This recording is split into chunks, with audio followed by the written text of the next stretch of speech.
babae, hindi naman basta-basta bibitaw yan eh.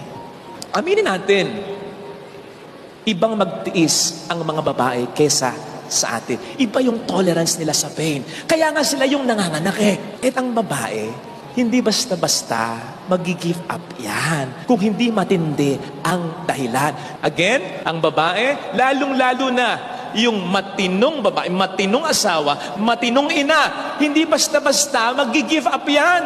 O mag-give up man yan, matagal nang lumalaban yan, napagod na lang. Kaya nga may kasabihan tayo, kapag ang babae ang umayaw, ayawan na talaga.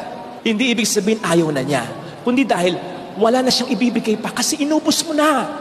Ang pagmamahal mapagpasensya. So pag inubos mo yung pasensya, inubos mo na rin yung pagmamahal niya. Andun ang karupukan, hindi mawawala.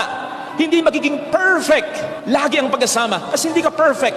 Paulit-ulit mong pagmukhaing tanga. Hindi mo binibigyan talaga ng halaga. Ikaw na nga ang nagkamali, ang aamo sa'yo, siya pa.